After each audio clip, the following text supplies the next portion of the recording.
Siemanko wszystkim. To będzie pierwsza część wideo, czyli takie wprowadzające do tego, co chcę tutaj Wam poopowiadać z Discordem. Mam nadzieję, że zrozumiecie. Na wszystkiego typu pytania są odpowiedzi na Discordzie, wystarczy to poszukać. Podstawowym rozwiązaniem, żeby w ogóle zakumać, czym jest Discord, jest to, by po prostu na tego Discorda sobie wejść. I teraz jak wchodzicie na Discorda, macie regulamin.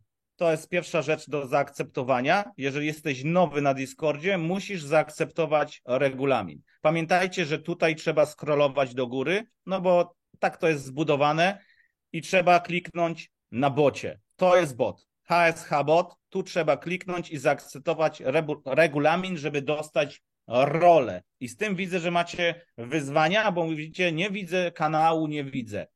Trzeba zaakceptować jeden regulamin, wtedy dostajesz HSH Free. I to jest konieczne, bo jak nie będziecie mieli HSH Free, nie będziecie widzieć wszystkich kanałów, ponieważ ja zrobiłem tak, że to się nie dubluje. Z rolą, z uprawnieniem Pro Lite nie widzicie wszystkiego, dopiero musicie zaakceptować regulamin, a najlepiej jak go jeszcze przeczytacie, żebyście wiedzieli, o co w tym regulaminie chodzi. Ja wiem, że to każdy olewa i klika, ale apeluję, by przeczytać kilka rzeczy, bo my nie hejtujemy, nie obgadujemy ludzi, nie wysyłamy reflinków. Reflinki tylko mogą wysyłać osoby z core, czyli głównie ja, Michał i kilka innych osób.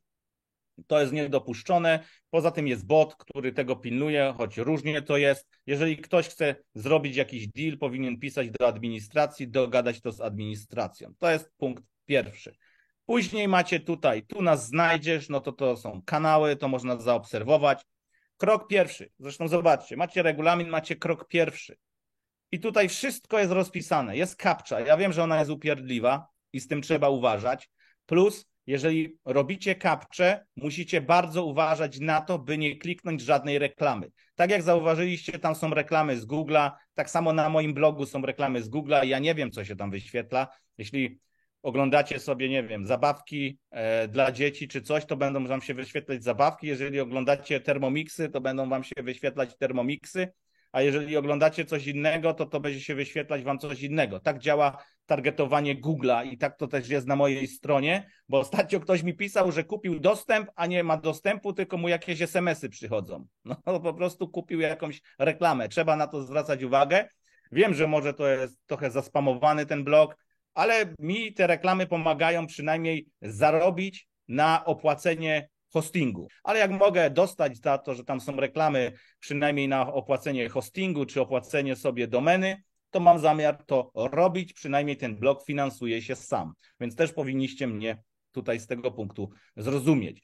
Więc captcha jest tutaj i jeżeli macie krok pierwszy, klikacie sobie tutaj w odnośnik captcha, przenosi was do tej captchy, dajecie weryfikację captchy, klikacie tutaj, click here, otwórz tutaj bota. No i tutaj problem z tą captchą też jest taki, że ona może wam za pierwszym razem nie przejść. I to jest ważne, że najpierw się zalogujecie, czyli dajecie sobie zaloguj tutaj, zalogujecie się normalnie bez problemu tutaj Discordem, tak jak widzicie, autoryzuj, przejdzie wam captcha, no i teraz ja już pewnie będę zweryfikowany lub będę miał coś takiego, twoje serwery, gdzie ta captcha jest. Zazwyczaj wy macie to albo jakaś informacja. Ja nie wiem, jak to u mnie działa. Działa u mnie to w ten sposób, że ja potem to wyłączę, wracam ponownie na captchę, klikam tutaj drugi raz, daję sobie otwórz i w tym momencie pojawi mi się coś takiego. No i widzicie, ja już jestem zweryfikowany, ale wy możecie kliknąć tutaj verify i teraz co? Jak tu klikacie, to nie działa, nie? Więc musicie kliknąć i trzymać. No ja nie potrafię się zweryfikować, chyba że teraz captcha wczyta. Czekajcie. O, jest. No i teraz klikam i trzymacie, bo jak nie będziecie trzymać, to nie przejdzie. Trzeba kliknąć i trzymać. Najlepiej to robić z komputera przez przeglądarkę, tak jak widzicie. Teraz zostałem zweryfikowany, więc bez problemu dostanę dostęp do reszty kanałów. Tutaj nie ma płacenia za nic, to są reklamy, ale nic tu nie płacimy. Żadnych SMS-ów, kompletnie nic. Jak już mamy captchę, to wtedy idziemy dalej. Macie tutaj oczywiście podstawowe rzeczy. Nie wszystkie te kanały widzicie, bo ja mam poziom administratora. I to, co dla was jest ważne, tak jak mówię, CAPTCHA jako punkt pierwszy, później macie regulamin i tutaj u góry też jest krok pierwszy, dostęp, macie kolejny regulamin na HSH ProLite. Tutaj klikacie. Teraz ja wiem, że to skacze, jak ktoś jest nowy, to o kurde, gdzie ja przeszedłem, nie wiem, gdzie mi to powędrowało. Dlatego jest to zrobione w ten sposób, że wracasz do góry, klikasz krok pierwszy i już wiesz, o co chodzi i masz te odnośniki. No to jest bardzo proste. Intuicyjne, wiem, że dla kogoś może to być nowe, rozumiem, potrzebujecie więcej czasu. Ja was nie będę indywidualnie uczył, gdzie kliknąć, co zrobić, bo nie jestem tego w stanie zrobić. Po to jest stworzona instrukcja, że macie po prostu tutaj takie mini szkolenie, plus tak jak widzicie jest wszystko wytłumaczone. To już naprawdę, zobaczcie, to już jest od stycznia 2023 roku, to już naprawdę dawno temu było robione, ulepszane. Więc regulamin ProLite. No i teraz tak, macie zakładkę ProLite, tak? Tutaj można to rozwinąć, zwinąć. Regulamin. No i znowu, scrollujecie do góry, macie regulamin, macie tutaj oczywiście informacje z tego regulaminu. Niektóre osoby dostały coś takiego do podpisania na maila. Osoby, które biorą możliwość działania z nami na rok z góry, dostają do podpisania DNA-kę.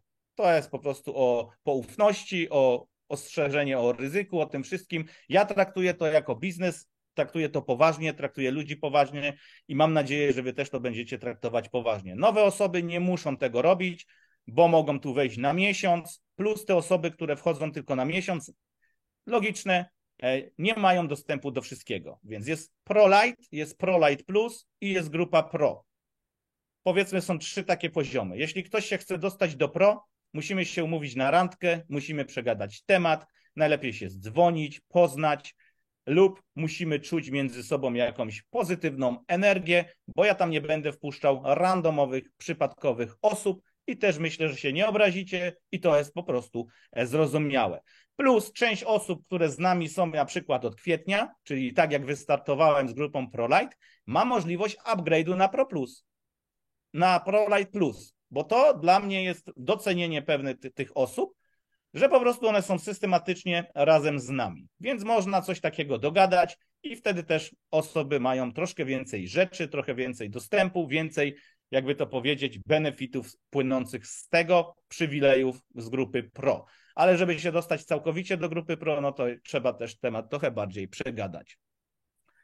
Ja buduję tą grupę już od lat, mi to działa, weryfikuję sobie ludzi, ktoś powie, no fajnie, sortuje sobie ludzi. No a jak chcesz wyłowić sensowne osoby, którymi chcesz się otaczać? Nie zrobisz tego inaczej, jeśli ja to robię w ten sposób. To jest najprostsza droga. U mnie to działa od 2020 roku, mamy 2024 powoli.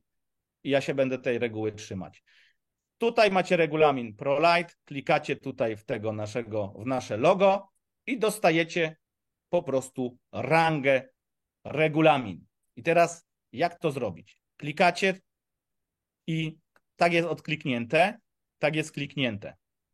Jeżeli byliście na grupie ProLite wcześniej i wypadliście z tej grupy, skończyła wam się subskrypcja, anulowaliście i chcecie wrócić, prawdopodobnie to tu jest zaakceptowane. Więc wy najpierw musicie odkliknąć, a potem jeszcze kliknąć raz i poczekać około minuty, żeby wam się ta rola pokazała. Tak to działa. I tu tak samo, scrollować gdzieś to jest tutaj w połowie tego. No i znowu, nie wiesz jak tu dalej iść? Scrollujemy do góry. Krok 1. Szkolenie.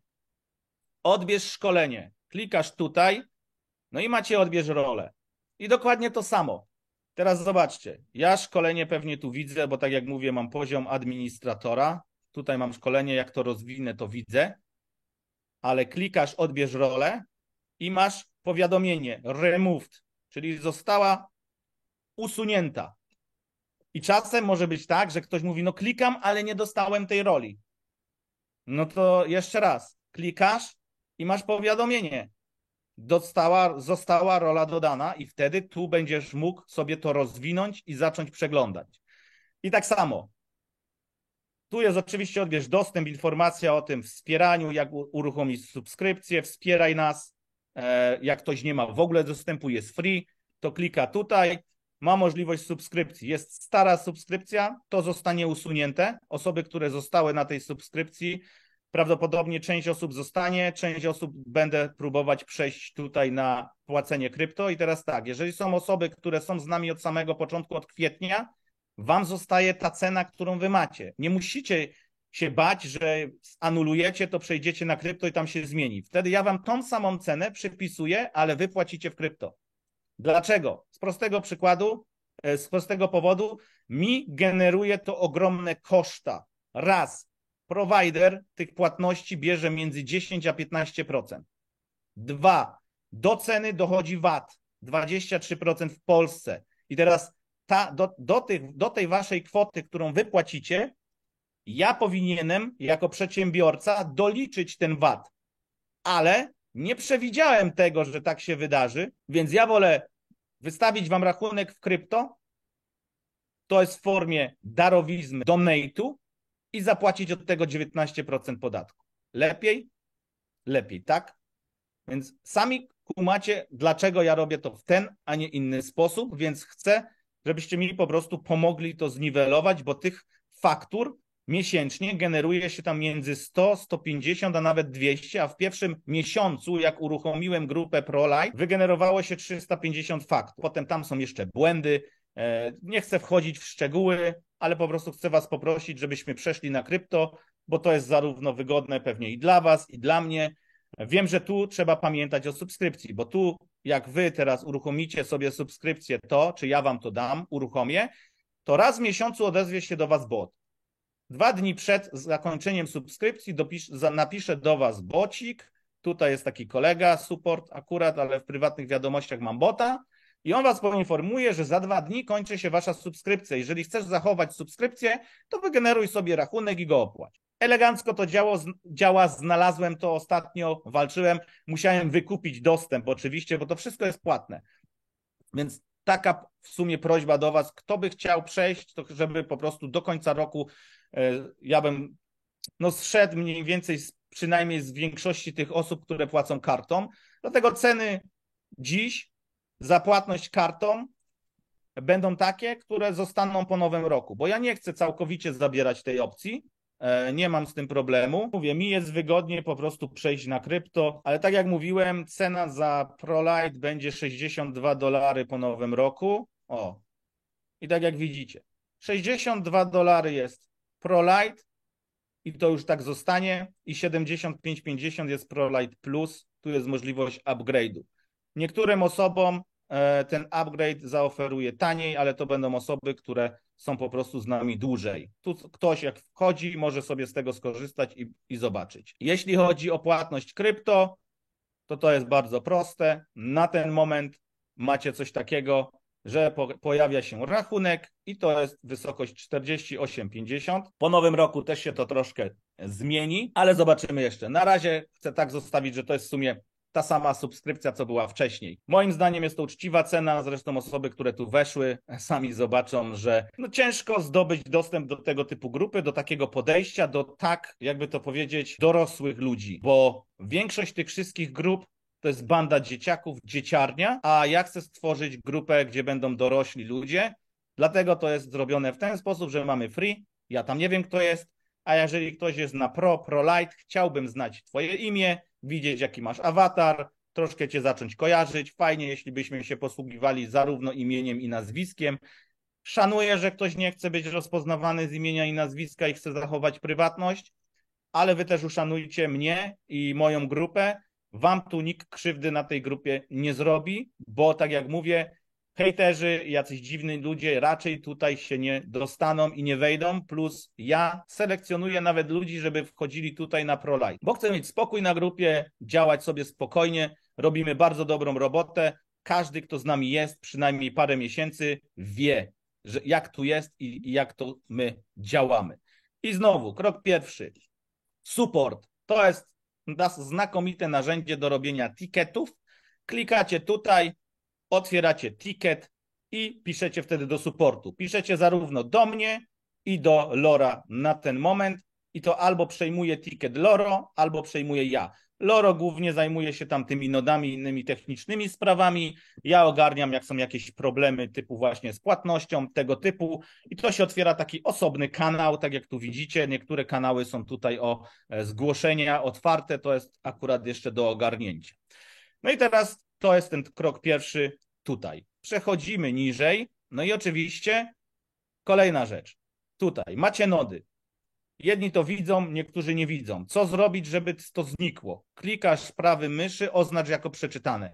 I masz możliwość rozwinięcia tego, zwinięcia tego. Bardzo prosto, jeżeli chodzi o obsługę Discorda. Na Telegramie tego nie ma. Masz listy, nie wiadomo ilu tych kanałów, nawet jak tam jest ten podział, tak jak tutaj, ale tu nie da się tego jeszcze głębiej podzielić. Ja wywodzę się z forum i zrobiłem tego Discorda na wzór forum.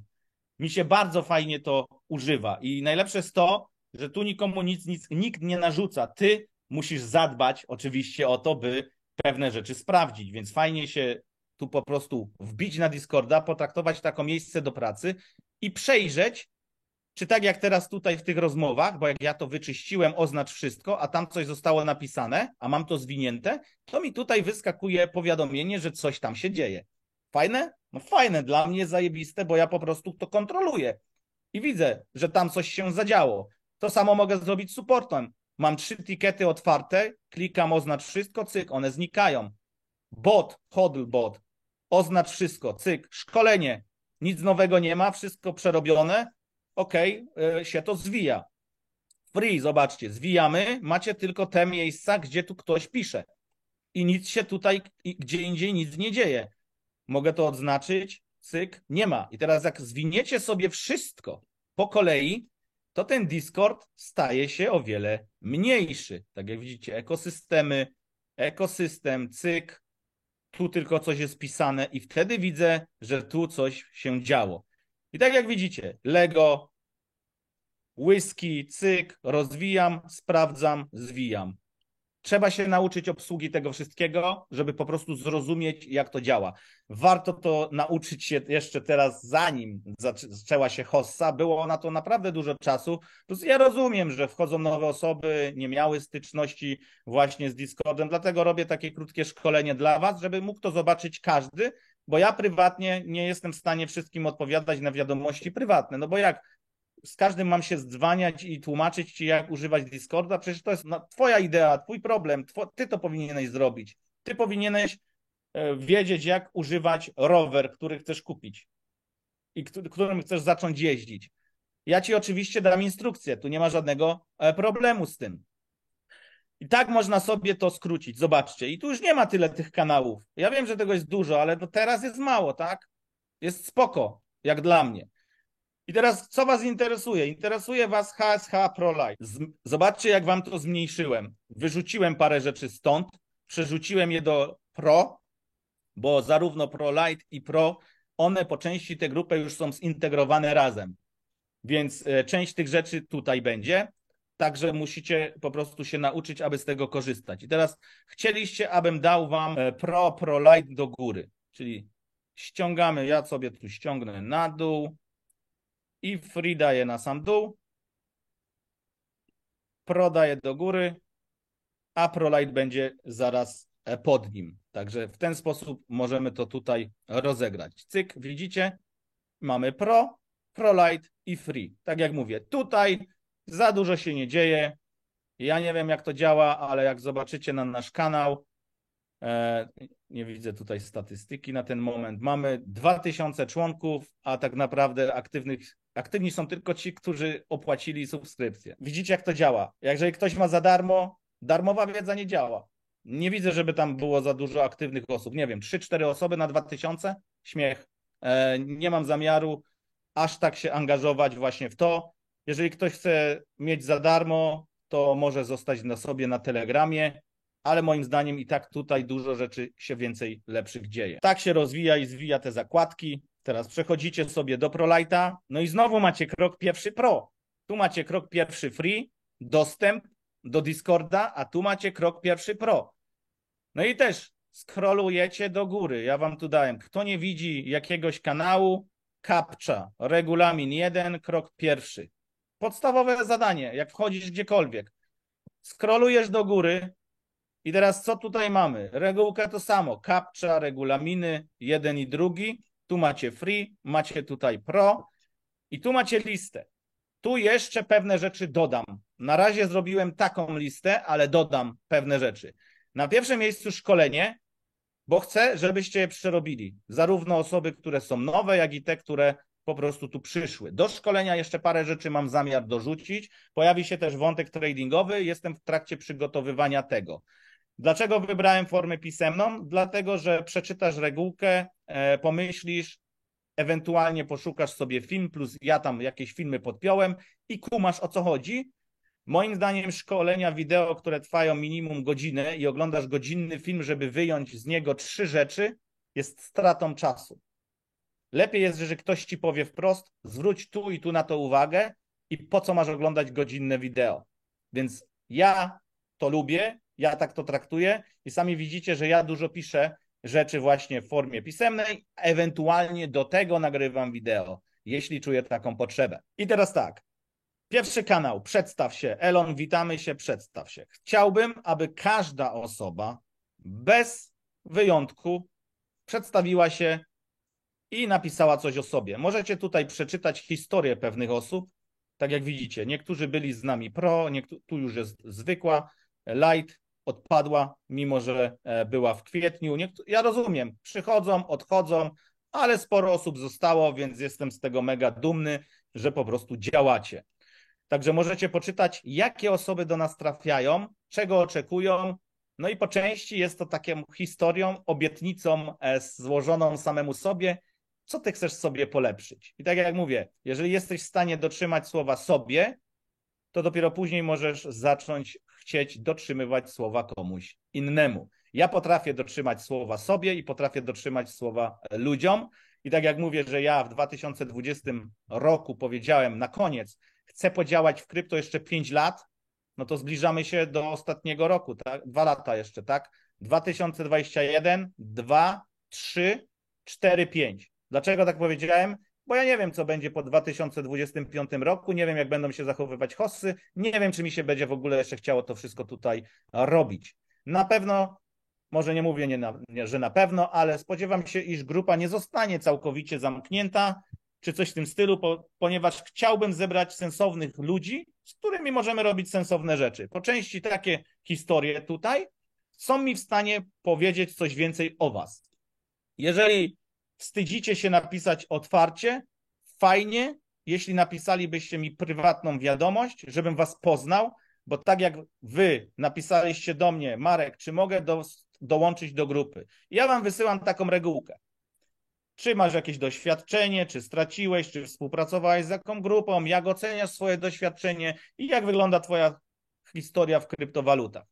To ja to nie wysyłam po to, żeby sobie wysłać, tylko ja chcę wiedzieć, kim ty, stary, jesteś. Kim ty jesteś, zarówno dziewczyny, jak i chłopacy, i was poznać. Tak jak ostatnio dołączyła do nas osoba, no to gościu wysłał mi film z YouTube'a, z wywiadem z nim, z tego, to są przygody chyba przedsiębiorców.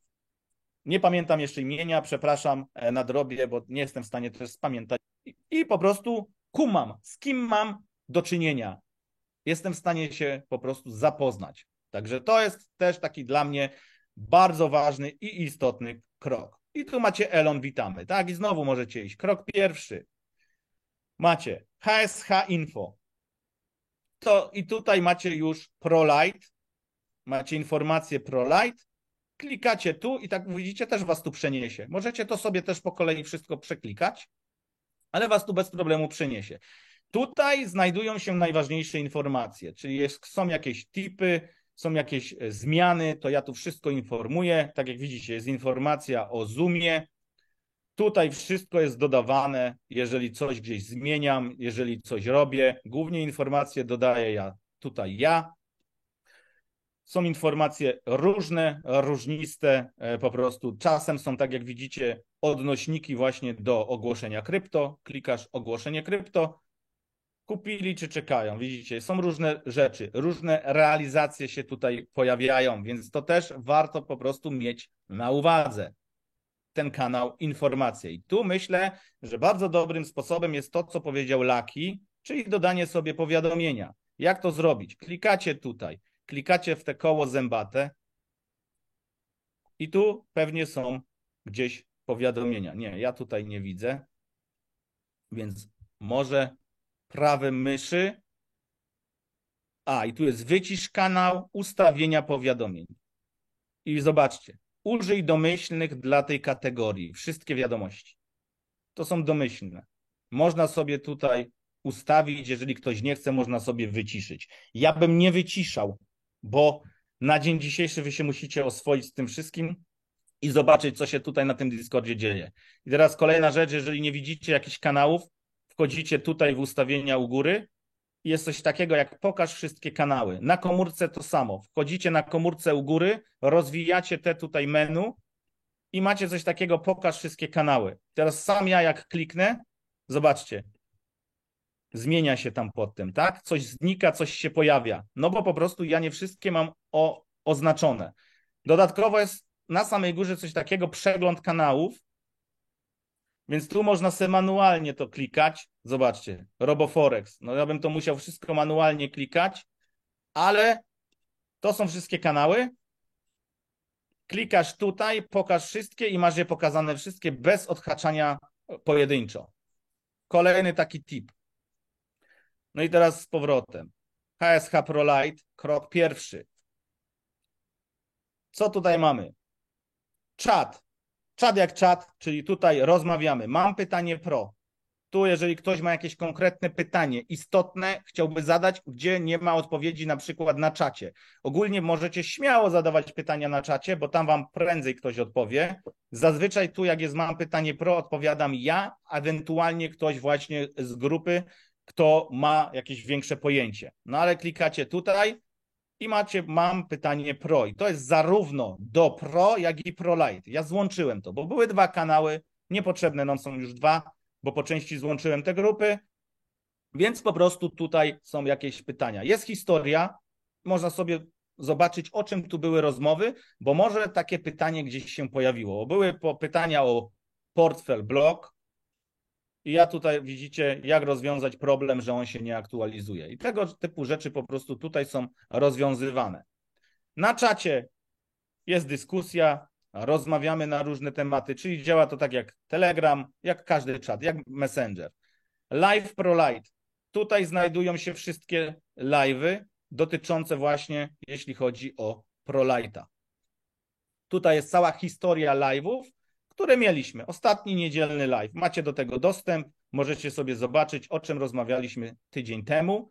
Powinniście patrzeć na te live'y, bo pojawiają się tam istotne rzeczy. Powinniście być na tych live'ach, bo nie wszystko jest nagrywane, bo nie może zostać nagrane, więc to też jest dla was mega istotne. Wnioski po live. Tutaj ostatnio widzę, że zapał spadł, bo ostatnia wiadomość jest z 31 października. Jeżeli ktoś ma ochotę, ma jakieś konkretne wnioski, chce się nimi podzielić, zarówno w sobie, bo to utrwalisz sobie wiadomości, może tutaj je napisać, pomoże to innym zrozumieć, co było na tym live'ie, a wam utrwalić po prostu waszą wiedzę. Kolejny krok. Znowu, krok pierwszy. Cyk, zobaczcie, ja to zrobiłem naprawdę bardzo prosto. No jest, wracasz krok pierwszy, klikasz i leci ci po prostu do tego miejsca. Propozycje pro zakupy. Tutaj są propozycje zakupów. I tak jak mówiłem, ta zakładka to jest wasza zakładka. Możecie się tam dzielić różnymi zakupami, różnymi przemyśleniami.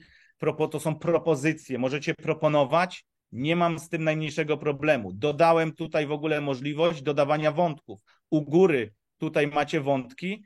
Ja porobiłem wątki z tych istotnych kryptowalut, które się tutaj pojawiły. Czyli Subi kupiłem na dłużej bardzo małą paczkę spekulacyjnie, bo widziałem, że tam pompa pójdzie i czekałem, aż to się samo spompuje, bo obserwowałem ten kurs i wam napisałem, że tak nie może być, że my pompujemy coiny sami sobie.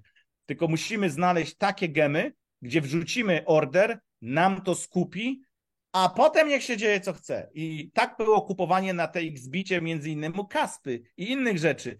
My kupiliśmy i czekaliśmy, aż order zostanie wypełniony, a nie buy now i teraz 50 osób kupi i zamiast kupić po pół centa, to kupujesz za 0,7 centa. No i co to za biznes?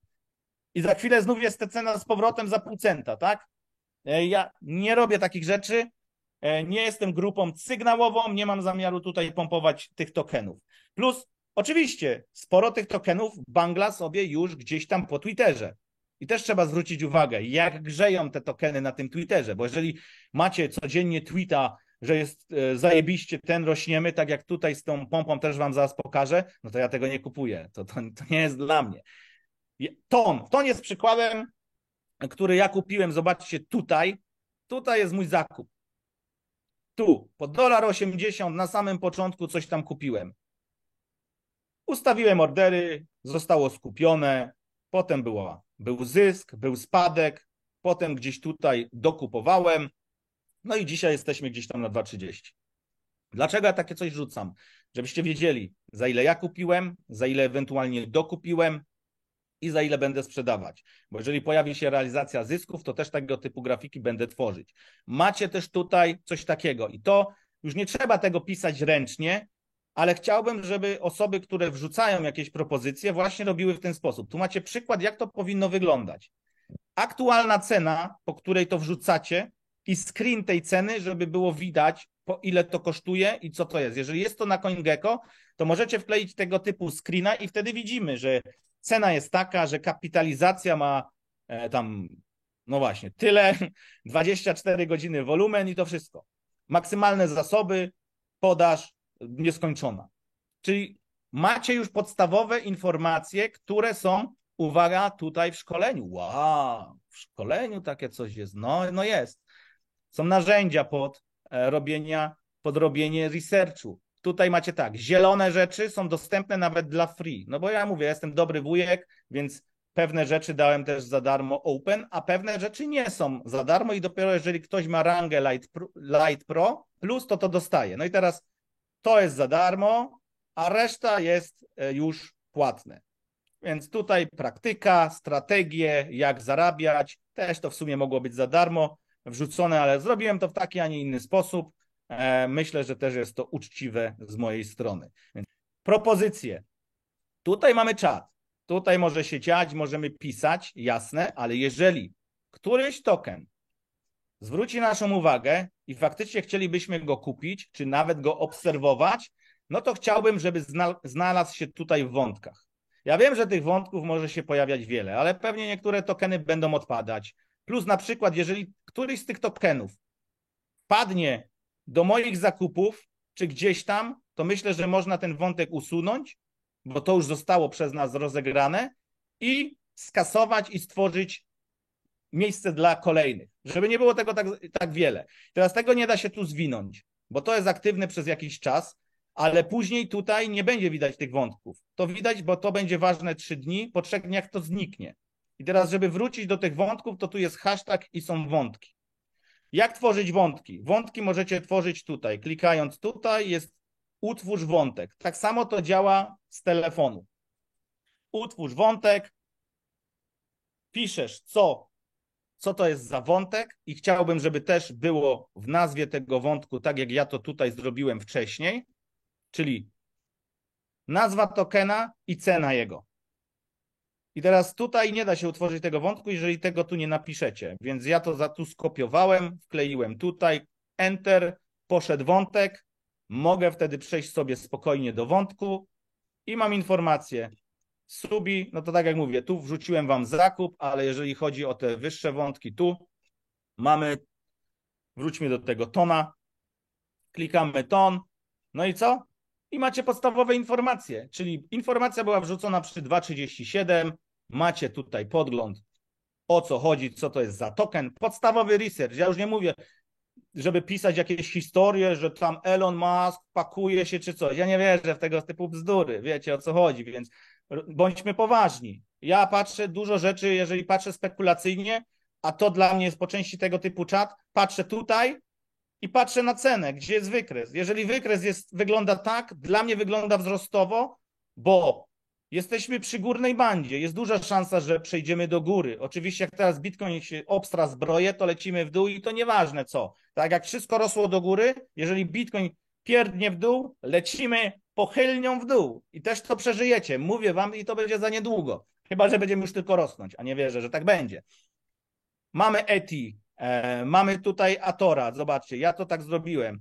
Plus, tak jak widzicie, niektóre tokeny nie mają TradingView, więc ja skopiowałem to. Nie ma tutaj tych kresek, bo nie chciało mi się tego rysować, ale tak jak mówię, czasem też tu potem porysuję te kreski, ale to akurat widzicie chyba nawet screen jest z telefonu, więc no nie miałem za bardzo możliwości. Tak to wygląda i zobaczymy, jak nam się to sprawdzi. Mam nadzieję, że wygląda to fajnie, że przejrzyście jest i każdy rozumie, o co tutaj chodzi. I teraz nie znaczy, że to tak tu się dodało, to ty masz to kupić. Ty masz najpierw zrozumieć swój mental i to nie jest dla wszystkich. I jeżeli wy będziecie kupować na pałę wszystko jak leci, to ja wezmę do tego od tego dostęp i się pożegnamy. Bo ja nie chcę potem sytuacji, no ja kupiłem, a to spadło, a wy miście to proponowali. My nie jesteśmy doradcami finansowymi ani inwestycyjnymi. Wszystko robić na własne ryzyko. To trzeba mieć na uwadze. Zresztą to też jest w regulaminie. I tu nikt nie będzie brał za wasze decyzje odpowiedzialności. Grupa jest przyjacielska. Ty możesz się wymienić informacją z kolegą, nie wiem, jadłeś gdzieś dobrą pizzę. No i teraz mówisz, ty Romek, jadłem zajebistą pizzę tam, w tej pizzerii.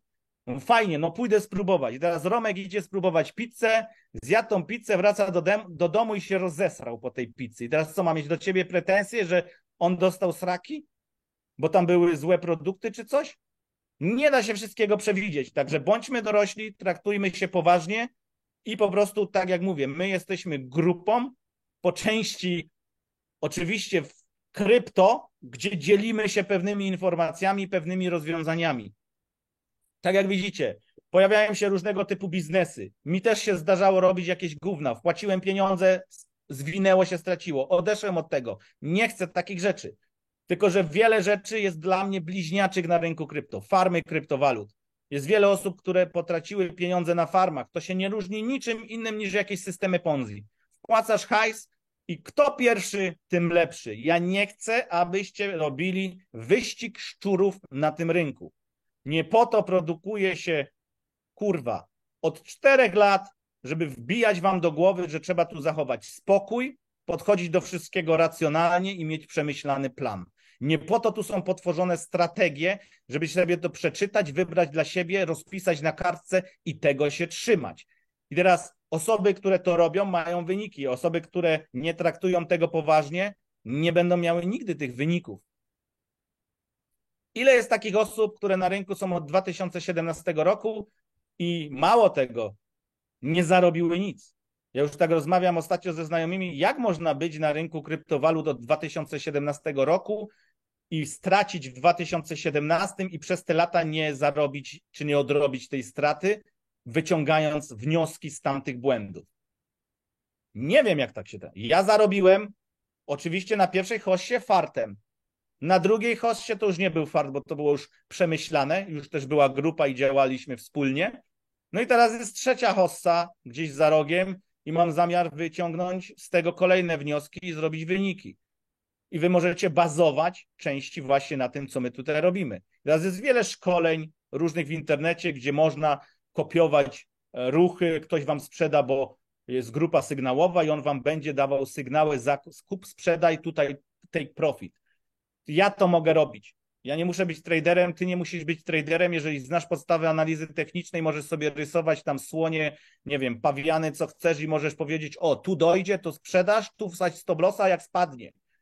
I brać za to pieniądze. Proszę bardzo, ja z takich grupach brałem udział, dla mnie to nie działa, większość osób tam traci pieniądze, nie zarabia tam pieniędzy. To jest oczywiście pomocne dla osób, które rozumieją, co robią.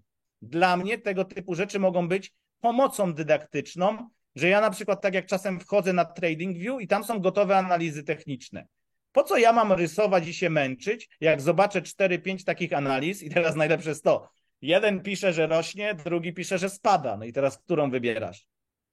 Swoją. Musisz sam mieć jakieś przeczucie, jakąś intuicję, czy coś będzie rosło, czy coś będzie spadać. I tak jak ja dzisiaj wrzuciłem wam info, że ja kupuję XNA, kupowałem go tu, stwierdziłem, że dokupię. Dla mnie wygląda wykres ciekawie pod wyskok.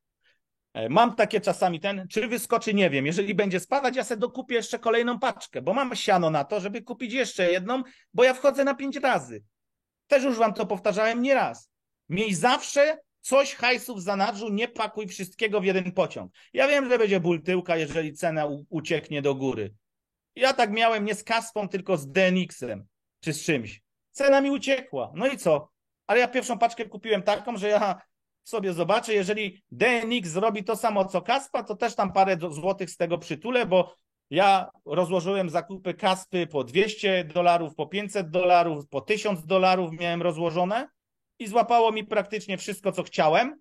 No i teraz ostatnio sprzedawałem Kaspę, też wam pokazywałem, no to mnie osądzają, że to jest screen, że to jest z Delty, że ty sobie to możesz wprowadzić. Ja mam takie zakupy, bo ja nie chwalę w chuja, nie pokazuję czegoś, co by mogło być, tylko sprzedałem Kaspy 250 000, a dokładnie chyba 230 na razie, którą kupiłem za $190, a sprzedałem to za 20 000.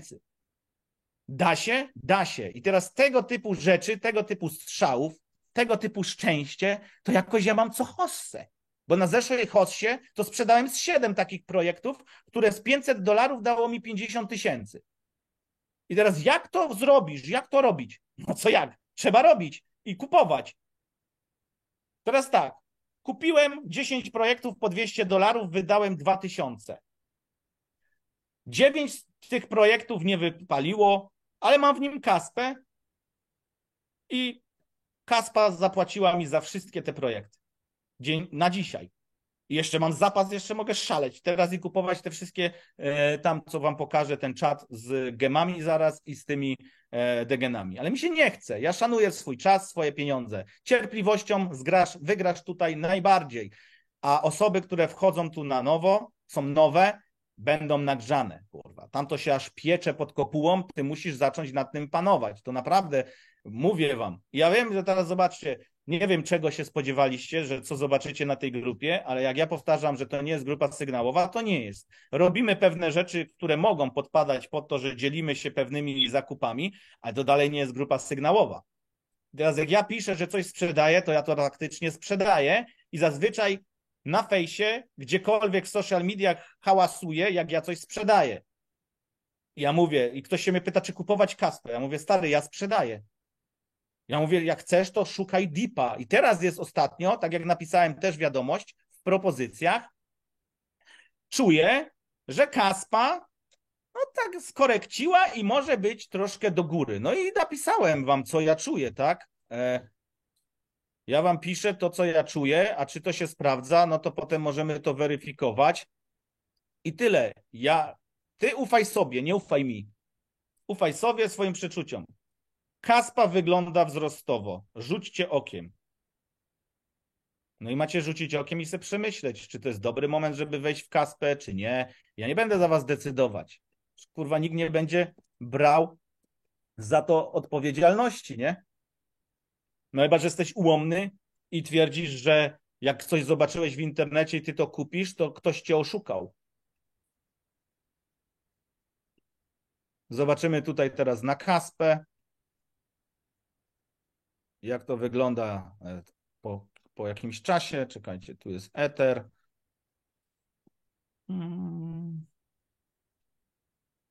Ja bym chciał, żeby Kaspa troszkę bardziej skorekciła, bo naprawdę wiele osób czeka, żeby wsiąść do tego pociągu, nie byle jakiego, nie? No i co? To jest dniówka. Spodziewałbym się, że mogłaby ta Kaspa tu do 71 zlecieć. Pod ten poziom, około połowy tego tutaj wzrostu. W ogóle dla mnie to jest naprawdę mindfuck, że ona dotarła do 1 centa, gdzie myśmy to kupowali tu i naprawdę 3082. Za tyle to kupowałem, a wiem o tym od 0005. Tylko zanim ja podjąłem decyzję, że to kupię i znajdzie się to w moich zakupach, to też to trwało.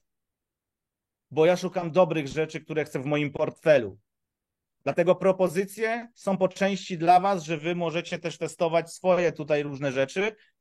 I nie, że ja nie ufam, tylko ja nie będę kupować wszystkiego jak leci. Jak ja coś wybiorę i zdecyduję, że to się znajdzie w moim portfolio, to wam wrzucę tego typu informacje. I teraz kolejny zakup ustawiony na 0,05 w razie spadku. Ona już tam nie spadła chyba wtedy. Nie pamiętam, ale od 0,082 do góry ustawiałem też zakupy.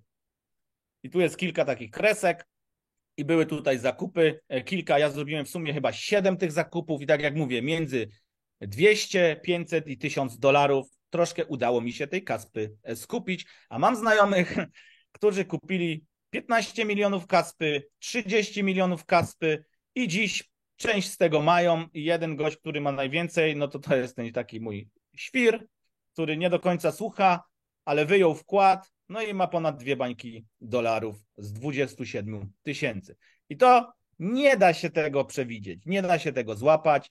Nie będę wam obiecywać, że będą tego typu tokeny i tego typu wzrosty, aczkolwiek jak patrzymy na Kujirę, którą obserwujemy od dłuższego czasu, to tego typu rzeczy się zdarzają nawet na tego typu tokenach, które już są długo. Kujirę ja znam stery, dostałem popalić, straciłem, dziś Kujira trochę mi odrobiła, więc po prostu sobie to skupuję. I takich projektów jest dużo. Tutaj mamy Jasmi, mamy Trupa. Ostatnio gadałem tu też, że zobaczcie, narysowałem linię. Co to się tutaj stało? Wszystko w Hossie rośnie. I teraz ja wiem, no bo to ludzie mówią za darmo o tym. Tak, jasne, ale ty potrzebujesz środowisko i potrzebujesz mieć na tyle ogarniętą świadomość, by móc podjąć decyzję, a nie kupować tego na emocjach, bo ktoś o tym mówi. My mamy tutaj suchą analizę bez emocji. Co może się wydarzyć? Jeżeli masz plan, że jeśli spadnie i dokupisz i jesteś w stanie zabrać ryzyko na klatę, zrób to. Jeżeli nie, nie rób tego. Ale nie będziesz wtedy wiedział, czy to się sprawdzi i czy jesteś gotowy, by osiągnąć tutaj zyski.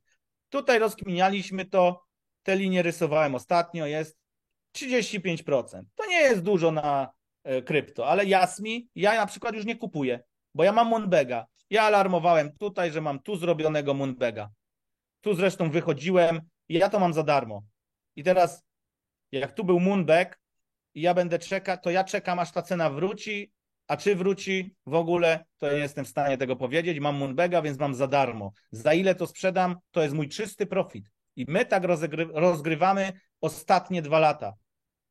Kupujemy coś, jeżeli coś wybija między, nie wiem, 50-100%, czy tam czasami więcej, tak jak zobaczcie tutaj Kaspa, tutaj ona wędrowała praktycznie cały czas do góry, cyk, cyk, cyk, cyk, wychodzisz swoim wkładem i wtedy będziesz w stanie to trzymać długo. Jeżeli zabierzesz swoje pieniądze, wyciągniesz stamtąd 10, 20, 30% zysku, czyli już zarobiłeś, a potem niech się dzieje co chce. I teraz ja zbudowałem bardzo fajne portfolio Moonbagów. Niektórych nie ma Moonbagów, bo mówię, mnie stać na to, by to trzymać, bo mam siano na to. A osoby nowe chcą tutaj przyjść, żeby kupić, sprzedać to. I większość osób i tak straci. Większość przewalicie. Czy to będzie dźwignia, czy to będzie spot. Zrobicie tego typu ruchy, że odjechał mi pociąg, kurczę, sprzedałem Kaspę po 5 centów. Mógłbym odkupić. No i teraz odkupisz tu, spadnie na 7 i się osrasz. I co? No i sprzedasz. I tak się kończy wiele historii i naprawdę jest to przykre. Ale trzeba się nauczyć tutaj emocji. Dogecoina ja też skupuję od dłuższego czasu. Zobaczcie, Doge'a, jak to wygląda? No teraz zobaczcie. Niech pojawi się jakikolwiek pozytywny news. Mamy rynek nagrzany. Niech Elon pierdnie coś o Doge'u. My moment lądujemy tutaj po 25 centów. To będzie szybki strzał. To jest moment, by zastanowić się, czy chcesz coś kupić. Nie kupuje się na pionowych tyczkach do góry. Kupuje się w takim momencie, gdy jeszcze to nie grzeje, gdy jeszcze to nie urosło. My mieliśmy przez ostatni czas tyle czasu, że teraz naprawdę też sporo osób jest, kurczę, mogłem jeszcze kupić. No bo już pociąg uciekł, nie zdążyłeś dokupić. Ja sam pokupiłem niektóre 1 paczki, 2 paczki, ale nie boję się kupić DNX-a, bo dla mnie DNX to był, tak, USDT. Dla mnie ten DNX 79 centów wygląda troszkę jak Kaspa. Ja wiem, że tu jest potężny wzrost. Teraz zobaczcie, ja kupiłem paczkę 17 marca za 10 centów. Ja wiem, że jest 800%, 8 razy, tak? Tylko, że jak teraz inni nie wiedzą o tym i tak jak mówię, Kaspa weszła na giełdy i nie wszyscy o tym wiedzą, że tam była taka historia i tyle ludzie na tym zarobili, to oni będą to chcieli kupować. I mi wydaje się, że taki DNX, jak sobie namaluję tutaj kreskę, namaluję sobie tutaj kreskę, to oczywiście może spaść tutaj w ten poziom i się tutaj bujać. Ale nie ma problemu, żeby bujał się tutaj, doszedł do góry, przebił to i polecieliśmy wyżej. Twoje ryzyko, twoja decyzja, co wybierzesz. Ja mam DNX-a tu, mogłem zrobić dawno Moonbaga, bo to jest 8 razy do przodu, ale że inne rzeczy już mi zapłaciły za niektóre Moonbagi, to ja nie muszę tego sprzedawać. Ja jestem na czysto. Dzięki temu, że działałem przez Bessę. I teraz my działamy, też już to powtarzałem, na kilka portfolio. Działamy na Bitcoinie i Etherze, co ja kupuję i nie sprzedaję. Nie mam zamiaru w ogóle zamieniać tego Bitcoina na altcoiny. Nie chcę. Mam nauczkę, że zazwyczaj z większej ilości bitcoinów miałem potem mniejszą ilość, więc już bitcoina nie zamieniam. Jak będę zdecydować się na sprzedaż, sprzedam, inkasuję profit, nie dotykam tych pieniędzy, nie inwestuję ich dalej, nie wrzucam je w alty. Mam portfolio altcoinowe, zabawowe, na dość sporą kwotę, moim zdaniem, i się bawię. I wrzucam $100, 200, 500, 1000, nawet czasem 5000. Ale to jestem ja. I teraz pytanie, jakie ty masz portfolio? Jeżeli masz, nie wiem, 10 000 złotych, to powinieneś najpierw zbudować mental, podstawy, kupić sobie trochę bitcoina, zacząć się z nim oswajać, widzieć, że to rośnie, spada. To nie jest tak. Ja tu nie chcę też wpuszczać ludzi, którzy są całkowicie bez wiedzy, bo będzie potem z nimi problem, bo miałem w 2017-2018 roku takie ananasy, które kupiły bitcoina po $20 000 i potem mi grozili, bo oni kupili bitcoina za $20 000, a on spadł. Ale w 2021 już nie powiedzieli, ty Marek, dzięki, bo bitcoin urósł do 70 000. Dziś już z tymi ludźmi praktycznie nie mam kontaktu. Niepotrzebni mi są tacy ludzie, którzy nie chcą się uczyć i po prostu mają mental idioty, biedaka. No będę prostolinijny. No nie da się inaczej tych ludzi nazwać, tak? Tak to wygląda z punktu wykresów. Oczywiście wykresy, tokeny będziemy tutaj jeszcze omawiać. Jest tego dość dużo, ta lista tutaj rośnie, tak jak widzicie, ton, wrzuciłem tutaj nakę, też bym tutaj się spodziewał. Zobaczcie, jak to jest przegrzane. Tutaj można postawić kreskę. Tu się coś dzieje. Teraz jak to czytać? Mamy impuls, mamy korektę. Mamy impuls, mamy korektę. Zazwyczaj jest w HOSS-ie tak, że po prostu zobaczcie, ja tu rysowałem kreskę, dokąd może ta korekta dojść. Tu ostatnie szczyty zazwyczaj biorę. To nie jest zawsze w punkt. Ja to mam gdzieś. Tu, jak chcę, łapię. Jak nie chcę, nie łapię, nie dotykam. Zobaczcie, jaki jest impuls.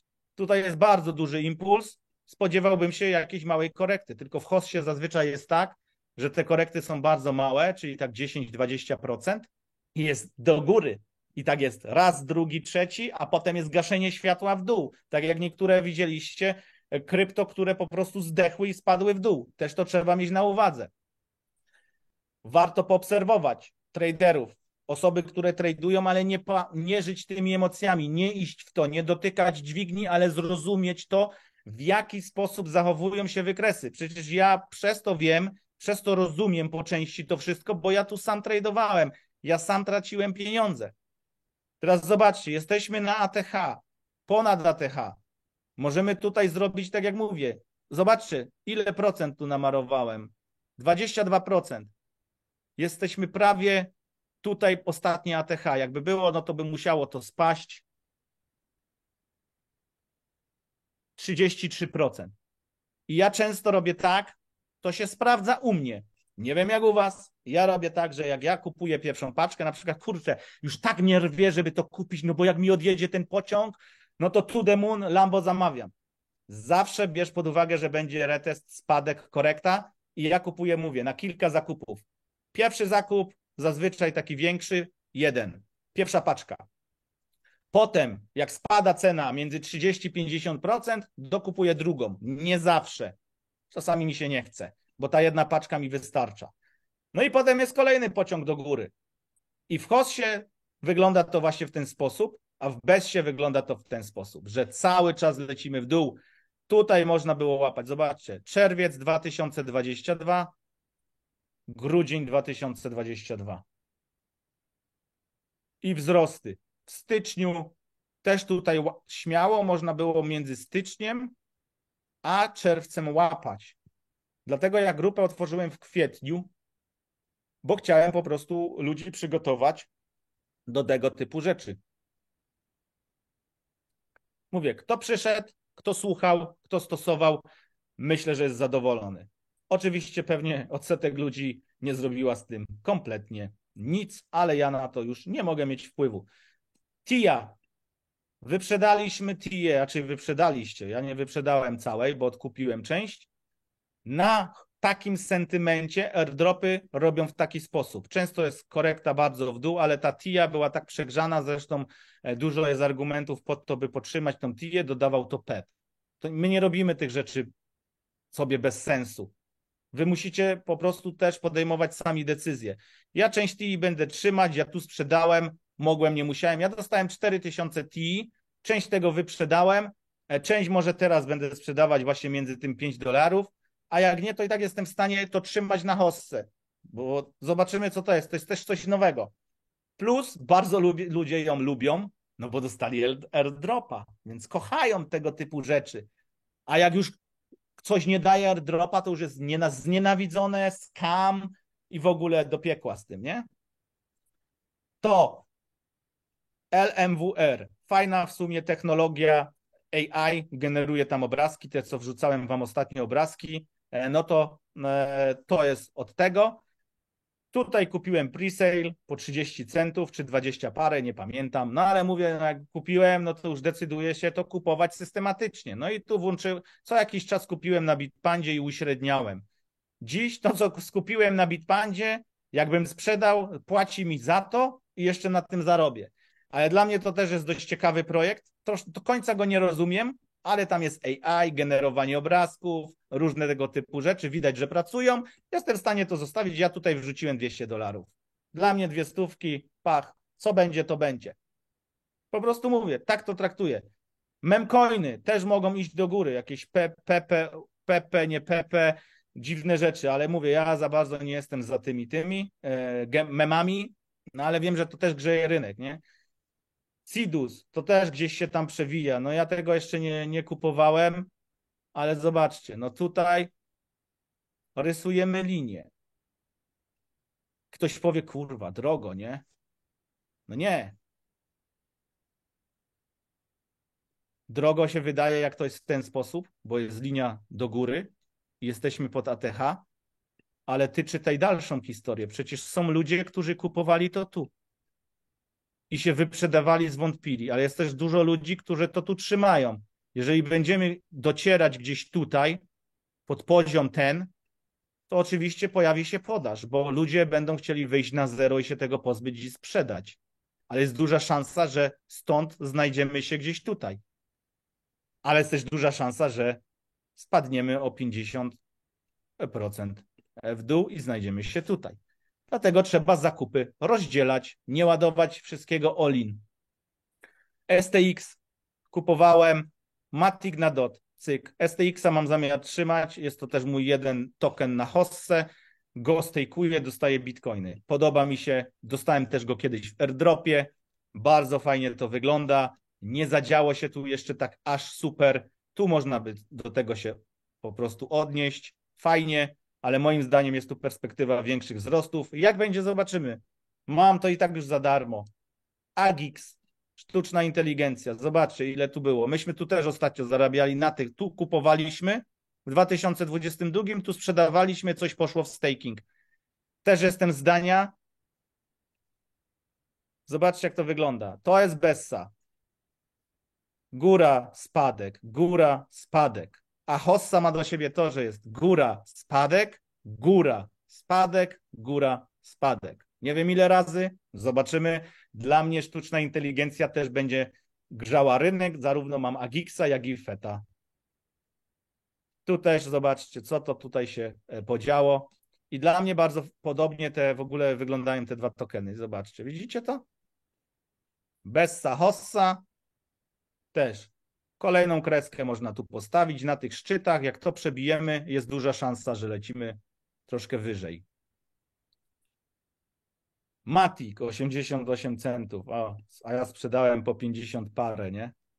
No ale zamieniłem na coś innego, mówię, to podejmuję tego typu decyzje sam. No ale DOT kosztuje 7. Praktycznie zamieniałem tu na Matica ten sam wzrost. Procentowo. Tych tokenów jest naprawdę dużo, będziemy je też omawiać. Dzisiaj już nie chcę iść, to po prostu chcę, żebyście tylko widzieli przykład, że my działamy na podstawie informacji, przemyśleń, to nie jest robione na pałę. Robimy tutaj bardzo mądre ruchy, staramy się, tak jak widzicie, tutaj pokazywać, jak te paczki są rozsytuowane. Jedna paczka, druga paczka, tu mogła być kupiona trzecia, no nie kupiłem, tak? No co, czekam znowu, jak przebijemy tu, jest szansa, że lecimy do góry. Jeszcze zrobię wam live'a w nawiązaniu do tego, żebyście widzieli tą strategię wejścia, wyjścia na kilka razy, ale poczytajcie, DCA, Dollar Cost Averaging, tak samo jak kupujecie na kilka wejść, sprzedajecie na kilka wejść. To jest ważne, żeby nie pakować się całkowicie w jednego tokena. To samo Bitcoin. Tak jak tu mnie ta linia niebieska grzała, bo dla mnie to tak sobie wymyśliłem, że jest taki ciekawy poziom, gdzie można sobie skupować, bo ja też tu dużo skupowałem, jeżeli chodzi o DCA, no to tu idziemy do góry. No i znowu zbliżamy się do ostatniej linii, do ostatnich dołków tutaj. Jeżeli to przebijemy, to lecimy wyżej. Tylko że ja obawiam się, że tutaj jak ogłoszą ETF-y, jeśli to zrobią przed Nowym Rokiem, pojawi się duża sprzedaż, będzie sell the news. Jeżeli Bitcoin będzie spadać, czy urośnie tu, czy będzie spadać i wy nie zrealizujecie tych tokenów tutaj, gemów i altcoinów zakupów, to przykisicie i nie sprzedamy wtedy nic. Więc ważne jest, żeby wyjąć przynajmniej swój wkład. Nie bójcie się realizować zysków. To jest podstawa w tym. Jeśli macie taką kaspę, która zrobiła wam 11 000% jak ja na niej, przecież to mi zapłaciło za wszystkie moje zakupy wstecz. Dlaczego tego nie zrobić? To jest najbardziej rozsądna rzecz. Oczywiście nie sprzedawać całej kaspy. Szukać też innych rzeczy. Nie wiem, masz gdzieś 50%, 30%, 100%. Uciąć tutaj 5%, tu 5%. Czym więcej coś ci zarobi, tym mniej możesz od tego odciąć, bo masz większy profit. I wtedy możesz spokojnie czekać do hossy. I wiele osób hejtuje altcoiniarzy, bo nie rozumie tej strategii. W jaki sposób jest działanie w oparciu o tworzenie moonbagów. Ja to robię, u mnie to zawsze się sprawdza i mam spokojną głowę, bo ja zazwyczaj wyciągam swój wkład, plus wyciągam jeszcze troszkę nadwyżki, żeby mieć na waciki. I jestem zawsze zadowolony. Wiele osób mówi, ale pokaż te tokeny, które nie zarobiły. Jeszcze nie zarobiły, bo rachunek sumienia to zrobimy po hossie i zobaczymy, czy coś zarobiło, czy nie. Ale 70% tokenów, które kupiliśmy w ostatnim czasie, nie liczę tych z 2021, gdzie kupowaliśmy właśnie tacy nagrzani na tych spadkach, dało już zwrot. Tamte trzeba poczekać albo zdecydować, czy by nie pozamieniać na coś innego, ewentualnie uśrednić cenę i zrobić taką retrospekcję, zobaczyć, co tam się dzieje. Dlatego, tak jak już gdzieś napisałem, ja robię zawsze tak. Buduję portfolio na hossę w oparciu o gemy. Kupuję, nie wiem, 10 000 sztuk tokenów, 100 000, milion, zależy jaki tam jest przelicznik. Jeżeli jest hossa, wyprzedaję te tokeny gdzieś między 80 a 90%. Zazwyczaj tak, że mi 10% zostaje. Ja tak zrobiłem z Maticiem. I teraz te 10% Matica przetrzymałem przez całą Bessę. On mi zarabiał, no bo ja to miałem w stakingu. Postanowiłem teraz trochę pozamieniać na inne rzeczy i finalnie na tej hossie będę chciał wyprzedać 90% Matica z tych 10%, które zostało mi po ostatniej hossie. Ale dzięki temu, że ja robię pewne inne ruchy, mam kolejne X tokenów, które na tej hossie będą moimi kolejnymi moonbagami na następną, jeśli w ogóle taka przyjdzie. I ja to robię na zakładkę. Akumuluję, sprzedaję, zostawiam. I znowu akumuluję, sprzedaję, zostawiam i działa to za każdym razem. To jest tak proste, tak banalne działanie, tylko trzeba mieć wytrwałość i cierpliwość, bo zawsze przyjdzie czas, że twoje tokeny zaczną rosnąć, a najgorszym jest, co możesz zrobić, że jak się wyprztykasz z kapitału na działanie, to zaczynasz właśnie biegać tu na rynku i kupować wszystko, co rośnie. No bo ja nie zdążę zarobić. Mówię, my mamy jeszcze przynajmniej rok, półtora, by się tutaj czegoś dorobić. Jeżeli nie zarobisz pieniędzy, to zyskasz doświadczenie i niestety powiem wprost, większość z was zyska tylko doświadczenie, a jeszcze poniesie stratę. Bo hossa jest to takie zjawisko na rynku, że większość osób dostaje małpiego rozumu, tak jak gdzieś tam pisaliśmy, i emocje zaczynają nimi targać i zamiast racjonalnie myśleć, tracą głupio pieniądze. I tak jak powiedziałem to w 2020 i w kwietniu, niedawno jak grupę otwieraliśmy, to dziś jest sporo nowych osób i mówię wam to samo. Jesteśmy tu po to, by nie za bardzo straciliście na tej hossie, a czy wam się uda zarobić, to zobaczymy. A uda się tym zarobić. Dlaczego uda? Bo większość osób nie potrafi trzymać się planu, więc zarobią ci, którzy potrafią sobie zrobić plan i go dotrzymać. Teraz osoby, które robiły plan na bezsie, jak przyjdzie hossa, mają naprawdę bardzo duże wyzwanie w tym, by dotrzymać pewnych zasad. No bo jest tak, a kurczę, jak to jeszcze urośnie, to nie sprzedaje. I ja wiem, że ktoś by nie chciał sprzedawać nic, ale mądrym jest realizowanie zysków, odcinanie chociaż po 5, 10, 15% danej pozycji, jeżeli nie chcesz sprzedawać wszystkiego. Zazwyczaj jest tak, że odrobisz lekcję tak jak ja kiedyś, że mogłem ja wyprzedać dużo tokenów, a zostałem z wieloma kiszonkami. Mimo to miałem takie, mówię, skarby, które zapłaciły mi za resztę, ale to było mnie stać na to, by trzymać i przetrzymać tamte. Plus, dlatego ja zarabiam, bo zazwyczaj trzymam tokeny, które właśnie przeżywają tą bessę. Zdarzają się takie, które nie. Pewnie takie też się tutaj zdarzą, że one na hossie nic nie pokażą, albo po prostu po hossie umrą całkowicie. No ale zobaczymy, jaki to będzie odsetek. Jeżeli ktoś robił podobnie jak ja, podobnie jak wiele osób i rozgrywał rynek, ostatnią bessę, czy to, co działo się przez ostatnie miesiące, naszą taktyką, naszymi strategiami, które macie rozpisane za free na Discordzie, tylko nie potraficie zwrócić na to uwagi, bo wam tego nikt palcem nie pokaże, to zarobicie. A Grupa Pro jest po to, by właśnie was tutaj raz w tygodniu informować, rozmawiać, wpajać wam pewne rzeczy do głowy, analizować rynek, rozmawiać sobie. Robimy różne rzeczy, Q&A, naprawdę wiele rzeczy. Plus moje filmy na moim YouTubie, które są co wtorek, jest odzwierciedleniem tego emocji, co się działo na rynku. Podlinkowałem wam pewne filmy. Tak jak wrócimy tutaj na Discorda, to w tym szkoleniu macie tutaj podlinkowane filmy. HSH Live. Jak w prosty sposób zadbać o bezpieczeństwo? Podstawowy film. Poczucie straty, a realne straty. To jest kurwa bardzo ważny film, żebyście to przerobili dziś, a najlepiej na dniach.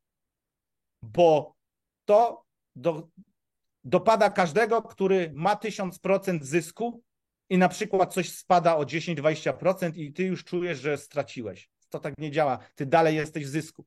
To jest do przerobienia. Oszustwo. Wpływ naszego samopoczucia na życie prywatne, jakie mają emocje, a ogólnie jaki trading. Znam wiele osób, gdzie pogorszyło się im w życiu prywatnym przez to, że zajęli się tradingiem. Znam takie osoby, które popadły w hazard i przeszły terapię. Tak jak alkoholicy. Przykre. Zdarza się. Nie mam pieniędzy, co mogę zrobić, aby zacząć inwestować? Czyli podstawowe rzeczy, jak oszczędzać, jak budować sobie budżet, też to macie w szkoleniu rozpisane. Proste rzeczy do przerobienia, to jest wszystko u mnie na YouTubie. To było robione za darmo dla wszystkich. Wiedza jest za darmo. ale ty nie potrafisz tego szukać, albo nie potrafisz tego przeanalizować w taki sposób, pod takim kątem, jak to powinieneś, bo ty zobaczysz film i nie zrobisz nawet ani jednej notatki. Dlaczego ja mam tak, że jak ja coś patrzę, to ja mam zapisany notatnik? Ja mam w cholerę notatek do różnych rzeczy. Ja sam kupuję kursy, płatne dostępy, bo ja szukam tej jednej rzeczy, która zmieni coś w moim życiu. Ja jeżdżę na spotkania płatne, na eventy, bo poznam jedną, dwie osoby, które coś zmienią w moim podejściu i mogę stać się lepszym. Ale ja dorosłem do tego, a wiele osób nie dorosło do tego, żeby w ogóle włożyć złotówkę w krypto, bo będą rozczarowani tym wszystkim. Dlaczego analiza techniczna działa? Też wiele osób twierdzi, że nie działa, my twierdzimy, że troszkę działa jednak. 3 rodzaje osób na rynku. Też już to w sumie robiliśmy ostatnio. Kim jesteś? Trader, holder czy może hazardzista? Praca na etacie, a samodyscyplina pracując z domu. Nawyk zarządzania pieniędzmi. W jakim miejscu jest obecnie rynek kryptowalut? I to zobaczcie sobie, dlaczego to jest analogiczna historia. Zobaczcie sobie datę, zobaczcie sobie na wykresie kurs Bitcoina i zobaczcie, co my mówimy. Bo my też nagrywaliśmy takie update'y w nawiązaniu do tego, co dzieje się na rynku. To doskonale widać, że te emocje się powtarzają. Mieliśmy takiego live'a, że my już nie ogarniamy, to też jest live do zobaczenia. Też wam podlinkowałem ostatnio 2 filmy. Ciekawe, czy to w ogóle zobaczyliście. No nie widzę. Nie widzę wniosków wypisanych z tych filmów. A szkoda, bo to się tyczy tego, co za niedługo będzie miało miejsce. Kurwa Marek, ty tamtego masz za dużo na tym Discordzie, tam tylko coś pisze, ktoś coś wkleja. Za chwilę będzie taki zapierdziel, że wy nie będziecie mieli czasu, nie zdążycie kliknąć cel. Musicie to ogarnąć. Czym różni się rynek krypto od Forexu? To też po części, chociaż zmierzamy, że będą bardzo podobne. No i macie hajsocholicy, stary film, co my robimy w Pro. No i to podobnie tak jak dzisiaj wam tutaj tłumaczę. Pytania. Tutaj można zadawać pytania do właśnie tego szkolenia. Można zadawać mi prywatnie, no bo ja też szkolenie stworzyłem. Ewentualnie możecie pytać na czacie, to wam też ktoś chętnie odpowie, znajdzie się na pewno ktoś, plus ewentualnie ticket i tak jak macie, mam pytanie pro. Jeżeli jest jakieś istotne pytanie, które nie powinno zostać pominięte, powinno się tutaj znaleźć. To jest nasze szkolenie. Pro Lite. Tutaj mamy. No to przelecieliśmy wszystko. Tutaj macie live'y, informacje, i zobaczcie, no jest Degen Team. Tutaj nie dam dostępu wszystkim, na pewno nie nowym, za dużo się dzieje, to jest za dziki zachód, nie godzę się na to i tak twierdzę, że trochę za dużo mnie poniosło i dałem wam dostęp do tych gemów, bo tutaj macie Game Team i macie podgląd. Ja wiem, że nie wszyscy teraz mogą tam pisać, ale tutaj macie podgląd gemów, będziecie widzieć, jak wygląda proces szukania gema, jak wygląda proces akceptacji tego, dopóki ja tego sam nie kupię. Wy możecie robić po swojemu, jeśli nie wiem, ktoś tu coś wrzuci, wam się to spodoba, róbcie co chcecie, ale potem nie miejcie pretensji, że wy kupiliście, a to nie urosło, to spadło, czy był tam jakiś scam, czy coś. Nie. Ja biorę, tak samo będę tu szukać, kombinować, jeżeli ja zaakceptuję w swoim portfelu, to ja wam dam informację, że coś kupiłem lub czegoś, znaczy nie będę dawać, że nie kupowałem. Po prostu szkoda mi czasu. Jeżeli coś kupię, to ja wam wrzucę info, że ja to zrobiłem. Co wy z tym zrobicie? Wasza indywidualna sprawa. Tu macie gemy. Macie stan gry. To też jest w szkoleniu. Stan gry. Tutaj myślę, że za niedługo pojawi się też gdzieś plik, jeżeli go udostępnimy do budowania stanu gry. Na razie poczytajcie sami, spróbujcie sobie stworzyć coś takiego sami. Jest to bardzo proste, też było wideo na ten temat. No i tu mamy już potem dużo różnych takich, mówię, no dziś nieistotnych rzeczy, no bo nie wiem, czy chcecie kupować whisky czy coś, ale jeżeli zjedziecie tu, tak jak widzicie na dół, macie ekosystemy. Klikacie w ekosystemy, macie wszystkie ekosystemy i jak chcę to zamienić na forum. Na razie tutaj jest tylko scroll. Wydaje mi się, że to jest lepsza forma w formie tego forum, żeby nad tym zapanować, bo też Discord ma ograniczenia. Tych kanałów pojawi się pewnie więcej, plus ja już dzisiaj robię trochę remament, chcę to wykasować, zrobić miejsce na nowe rzeczy, więc tutaj macie ekosystemy. Tu jest off topic, jakieś cytaty, różne rzeczy, jest zdrowie, tu ma dostęp każdy, że ci chętni poczytać o zdrowiu. Czekajcie, zdrowie. to tutaj możemy się powymieniać. Zobaczcie, ja kupiłem okulary, wrzucam, ja się chętnie tym dzielę, co ja robię, więc dlaczego nie? Zdrowie, czat, tu też jest rozmowa o różnych rzeczach. Mamy psychologię, też wam często wrzucam, często są filmy Donaja, bardzo ważne moim zdaniem. Kryptowaluty, portfele, też po części jest to w szkoleniu. Ale macie, czym są portfele? Portfele, po prostu tutaj macie czat. Myślę, że jak albo będzie potrzebny, albo nie. Na razie jest, może nie będzie potrzebny, więc go wyrzucę. Portfele i ich podział. No proszę bardzo, macie przecież wszystko ładnie rozpisane. Po co ja to robiłem? Po to, żebyś ty nie musiał tego szukać. Wchodzisz tu, czytasz sobie, co to jest. Są tu zweryfikowane linki, jak to wygląda. Głównie są to portfele, które dotyczą projektów, które robimy. Macie Argent, Bravos, macie Ledger Wallet, czyli ten do Hero, macie Xverse do STX-a, ja tam stejkuję. Solana się obudziła, też się przyda portfel do Solany. Będziecie za niedługo szaleć na rynku i kupować NFT-ki, no bo przecież też się da na tym zarobić. Phantom Wallet. Jest tego tu naprawdę sporo. Strefa airdrop. Ja mam tu powiadomienia włączone, no bo ja czekam i chcę łapać darmowe siano. Wiele osób mi mówi, po co? Jak potrafisz zarabiać na rynku, to po co zbierasz te airdropy? Kurwa, przecież ja dostałem 4000 Celestii. Chyba bym się zawrałoby we mnie, jakbym ja nie dostał tych tokenów, gdzie ja jestem jednym, powiedzmy, bardzo sfiksowanym łapaczem airdropów. Czy ja wiedziałem, że dostanę tyle tokenów? No nigdy. Ja tylko poinformowałem na ostatniej BES-ie, jak już spadaliśmy, zostawiam tyle i tyle atoma, tworzę tyle i tyle portfeli, wrzucam tyle i tyle na każdy portfel atoma, wrzucałem chyba jeszcze Juno i Osmo. No i dziś, dzięki temu, że zrobiłem ten krok, plus atom jest już moim moonbagiem, dostałem na dzień dzisiejszy, sobie policzcie, ile hajsu. I czy ja w ogóle się tego spodziewałem? Nie. Więc macie narzędzia pod airdropy. Tutaj są różne rzeczy. Macie Kosmos airdropy. Tu się pojawiają różne informacje. O to jeszcze muszę odebrać. XRP airdrop. Airdropy różne. Różne testnety. Zobaczymy, jak to będzie. Widzicie, Michał też nagrywa wideo. Macie tego typu rzeczy. Plus jest weekly update. Co tydzień staram się wrzucać, jak są jakieś istotne rzeczy, właśnie weekly, żeby zrobić taką listę do zrobienia. Ostatnio nie zrobiłem specjalnie, nie będę teraz przez jakiś czas robić, bo nie będę was rozleniwiać. Musicie sami wpaść tutaj w taki trans i zrobienie tego, poznanie tego Discorda, jak się tu poruszać, o co tu chodzi, gdzie co robić pewne rzeczy na bieżąco. Strefa darmowego hajsu. Macie wytłumaczenie, jakby ktoś miał problem. Czym jest bonus? Darmówki, bonusy. Pojawiają się różne rzeczy. Kto robił Femexa? Dostał $39 za zgadnięcie kursu kryptowaluty, jeżeli zabrałeś tamtego swojego NFT-ka.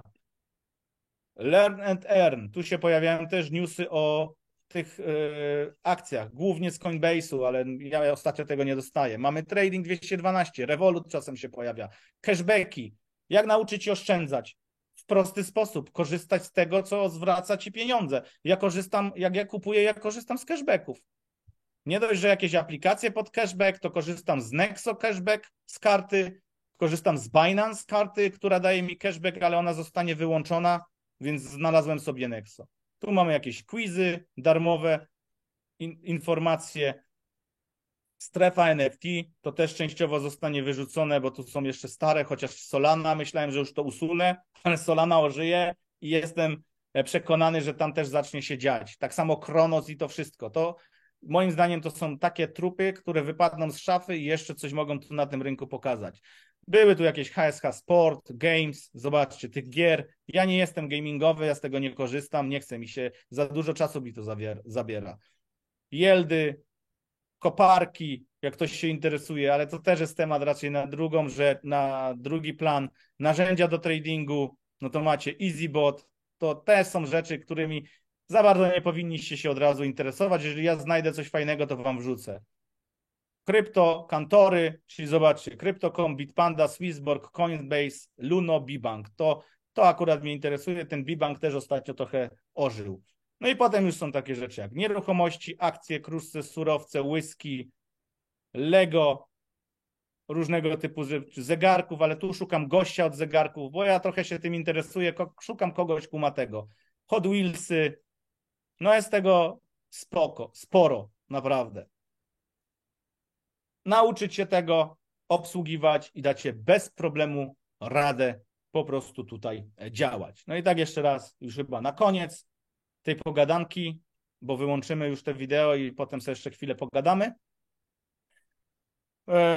Co powinniście zrobić? Krok pierwszy, na pewno, czyli regulamin, przerobić te kanały, przejść sobie spokojnie na szkolenie, przerobić te szkolenie na spokojnie, macie naprawdę sporo czasu. Macie jeszcze tu jest świeżak, tu też mamy czaty świeżak, nie wiem, czy to jest potrzebne, też to chyba złączę, będzie ProLite. Widzę, że tu nie ma aż takich turbo świeżaków, a jeżeli są, to ja staram się im pomagać też na privie sporo. Zresztą no, sami widzicie, jakie ja mam podejście. Ja dużo piszę z wami prywatnych wiadomości. Jak chcę to przenieść na Discord? Mam setki wiadomości na Messengerze, no nie jestem w stanie każdemu odpisać. Naprawdę chciałbym, nie jestem w stanie. No nie jestem robotem, ja też chcę spać. Ja śpię po 4 godziny, ostatnio znowu. Ja to chcę zmienić. Ja nie chcę wypruwać flaków, żeby pomóc jednej osobie, która finalnie i tak na moją wiedzę i na moje czas nasika. Dlatego jest płatny dostęp do grupy. Chcecie, macie plac zabaw, macie siłownię umysłową, macie wstęp. Jeżeli chcecie, korzystacie, jeżeli nie chcecie, nie korzystacie. Szanuję ludzi, którzy opłacają na rok z góry, bo tu nie ma pierdolenia i nie ma wymówek. A większość osób, która przyjdzie na chwilę, na miesiąc, to zazwyczaj po miesiącu, 2, 3, a dobra, idę dalej, tu się za bardzo nic nie dzieje, idę do innej grupy. Proszę bardzo, skaczcie po 1, 2, 3, 5 grupie, przeskaczecie tak całą hossę, nie zarobicie nic, a my zarobimy. Więc to do przerobienia. Jeżeli chodzi o ProLite, krok pierwszy, macie wszystko pięknie rozpisane. Już nie będę tego omawiać dalej, ale widzicie, macie weekly update, narzędzia krypto, portfele, giełdy, opis, bezpieczeństwo, ISO projekty, też Kuba rozpisywał jakiś czas temu. To było na bezsie robione. Moim zdaniem warto się zainteresować. Ekosystemy krypto staking. No i tu też jest po części, widzicie, Discord, HSH, ProLite, co i jak oraz gdzie. No to ja te wideo zamienię na te, które zrobiliśmy dzisiaj. Będzie świeżo. Tutaj wysyłam wam informacje, przypomnienia. No dlaczego tu są 4 reakcje? Kurwa. Jest nas 300 osób na tej grupie. Dlaczego tu są 4 reakcje? Jak ja mam wiedzieć, czy wy to poczytaliście? Dlatego pytam, czy wy to widzicie? Nie zauważyliście ostatnio, że ja was pytam, widzisz ten kanał? Czy widzisz informacje? Czy są powiadomienia? Ja po to zrobiłem pewne zmiany, żeby nam było łatwiej. I ja tu widzę 4 reakcje. Kto tu zareagował? Zaraz zobaczymy. Bo to im się należy, kurwa, order za to. 4 reakcje. Grzegorz, Artur, Robert, Grzegorz, Janik. Robert, przeczytał, doszedł niedawno. Nie wiem, czy to dzisiaj przeczytał. No i co? Kurwa, no traktujmy się poważnie. Ja chcę widzieć aktywność, ja chcę widzieć reakcję. To, że piszecie, spamujecie i pytacie, czy kupić, czy sprzedać, spoko. Ale też pokażcie zaangażowanie na grupie. To tak samo, no, jak idziecie do pracy, czyli nie wiem, ja pracowałem w fabryce, ja się musiałem kartą odbijać. Traktujcie to jak taką kartę. Tak samo tutaj. GM. Wchodzisz na Discord, logujesz się, piszesz GM. Wlogowałem się. Idziesz spać, piszesz, nie wiem, GN, good night. Napisz raz, pokaż, że jesteś, że chcesz coś zrobić. Kurwa, bo ja naprawdę jestem w stanie zrobić to i mi nie zależy na tych pieniądzach, że ja tu dostaję ten hajs. Mam to w pompie. Ci, co mnie znają bliżej, wiedzą, że ja nie potrzebuję tych pieniędzy i to jest tylko filtr dlatego, żeby się tu nie dostali ludzie, których ja tu nie chcę. Idioci. Idioci, hejterzy, nie wiadomo co. Nie chcę takich ludzi tutaj. Pokażcie zaangażowanie, bo ja zrobię coś takiego, że wejdę sobie tutaj, ustawienia i tam jest coś takiego, ostatnia aktywność w ciągu 7 dni. Kliknę wyczyść. Out. I tyle. To głównie należy też do osób, które nie mają subskrypcji, bo ci, co są, co teraz akurat jak kupili, to są aktywni. Więc mówię, jestem w stanie... Czemu ja tu mam 2000 osób? Aktywnych jest 30, 50. a subskrybentów mamy na dzień dzisiejszy około 200. O co kaman? Dlaczego jest taka tylko mała aktywność? To mi powinno zależeć, czy wam? To wy przyszliście do mnie, czy ja przyszłem do was? Bo to wy pytaliście mnie o dostęp tutaj. I tak jak mówię, ja podchodzę do tego poważnie i z każdym przeprowadzam interview. Więc szanujmy swój czas. Traktujmy się poważnie i miejmy z tego poważne wyniki. Oczekuję podstawowej aktywności. Tyle. Jeżeli macie jakieś pytania, tak jak mówię, zobaczcie, co stworzyłem. Jest fak jak brzmi. Najczęściej zadawane pytania. Chcę od was dostać jakieś pytania, jak będą do kursu. Tutaj znajdą się te pytania i odpowiedzi. Chcę też stworzyć coś takiego. To wam będzie łatwiej. I nowym będzie łatwiej. Świeżaki, korzystajcie z tego, róbcie. Weekly update, tak jak mówiłem. Znowu wróćmy jeszcze na chwilę, krok pierwszy. Tu jest wszystko, to jest cała skarbnica waszej podstawowej wiedzy na Discordzie. Czego wy jeszcze nie wiecie? Jak się poruszać na Discordzie? No sami musicie to ogarnąć. Ja wam mogę, mówię, pokazać jak jakiś instruktor kursu. No ale jak nie wiesz, jak używać Discorda, wchodzisz sobie na YouTube, patrzysz, jak to wygląda.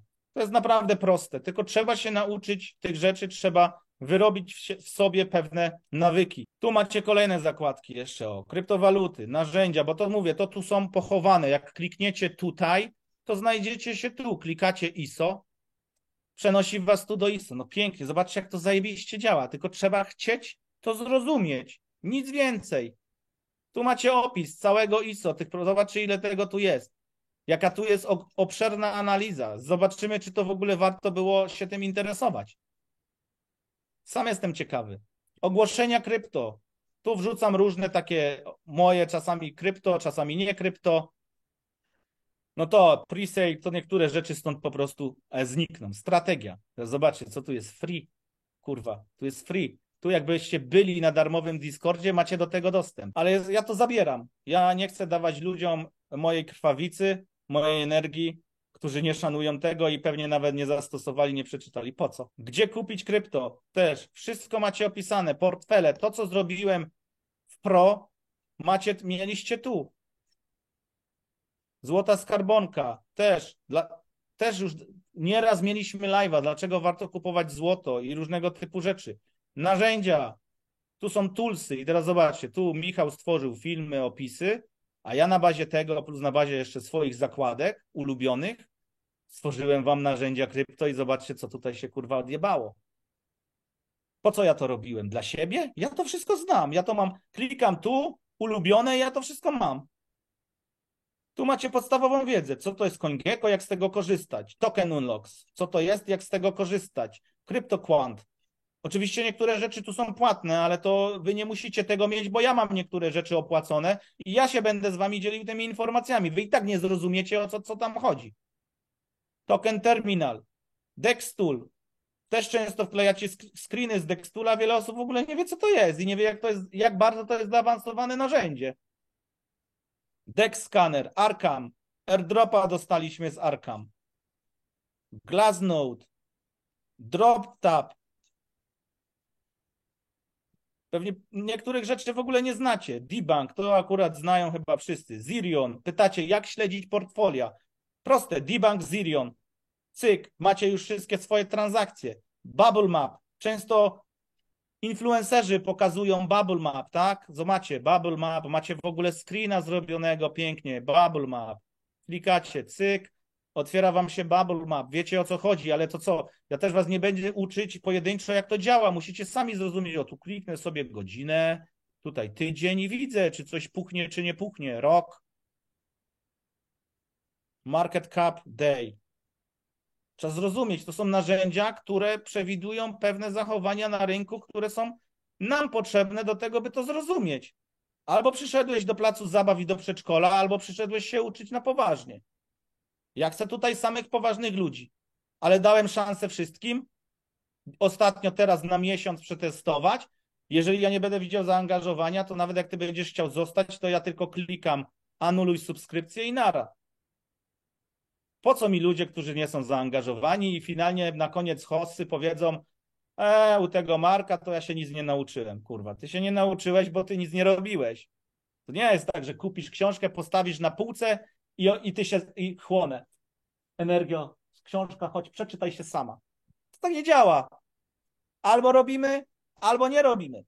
Jak się nie podobam, bo mam, nie wiem, wąsa i chcesz się przypierdalać do mojego wyglądu, idź do gościa, który nie ma brody i nie wygląda, kurwa, jak Abdul, czy kto tam tobie się nie podoba. Ja szanuję ludzi, kocham ludzi, jestem mega uczciwy i naprawdę mam tak już ostatnio cierpliwość na level high master motherfucker, że ciężko mnie jest wyprowadzić z równowagi, ale krew mnie zalewa, jak piszą do mnie idioci i wrzucają moją grupę, gdzie ja spędziłem 4 lata, żeby to zbudować po części i wrzucają to do zwykłej grupy sygnałowej albo piszą mi, że on se woli wrzucić w jakieś krypto randomowe po $10 miesięcznie, tygodniowo, niż kupić dostęp do tej grupy. Jasne, kup, jak to nie jest dla ciebie, ale nie oceniaj, jak nie byłeś, nie sprawdziłeś, daj szansę innym skorzystać z tego, co tu jest, bo zabierasz im możliwość edukacji, możliwość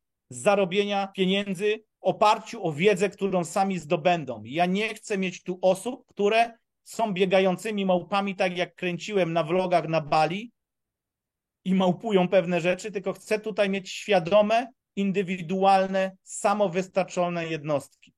Ja nie chcę, żebyś ty ze mną był przez kolejne 5-10 lat i płacił subskrypcję, stary. Jeżeli ty się nauczysz tego wszystkiego, możesz zacząć działać sam. Ale ja wiem jedno, że odkąd zacząłem działać z grupą i mam ekipę do tego, jest mi dużo łatwiej, dużo szybciej i dużo lepsze z tego są wyniki. I jak ja chcę być w jakimś klubie, a jest tam wpisowe i jest tam składka, to albo chcę być, albo nie chcę być. Nie da się kupić karnetu na siłownię, zapłacić i żeby ci muły same urosły, jeśli tam nie pójdziesz i nie zaczniesz dźwigać tego żelastwa. Macie karnet, macie maszyny, macie poligon, zacznijcie z tego korzystać, zacznijcie się uczyć. Tu czegoś nie ma. Jeśli czegoś nie ma, powiedz, to się tu znajdzie. Ja tu naprawdę dostałem tyle sugestii ludzi i wszystko się da ogarnąć. Myślicie, czy ja bym kupował płatne kursy jakichś tam osób? Przecież ja mogę tego typu kursy robić. Ja sam mogę zacząć sprzedawać kursy. Mi się nie chce, bo ja nie chcę mieć setki tysięcy ludzi z Instagramu, gdzie chodzi reklama i oni tutaj wbijają i w ogóle nie wiadomo co robią i tylko wprowadzają chaos. Jak widzę influencerów sprzedających dostęp do grup różnych, to mnie krew zalewa, bo ja wiem, że ci ludzie idą na rzeź, koszenia, idą do strzyżenia baranów. Chcecie być wilkami, czy chcesz być baranem, który zostanie ostrzyżony? Masz możliwość zostania wilkiem i nauczenia się na podstawie tego, co tutaj robimy, tych rzeczy, które działają, więc to zrób, a nie bądź tym baranem. To by było tyle ode mnie, jeśli chodzi o to, a teraz wyłączymy sobie nagrywanie i chwilę pogadamy, może zrobimy jakieś Q&A, to może też coś nagramy. Także dziękuję za uwagę, widzimy się za minutę.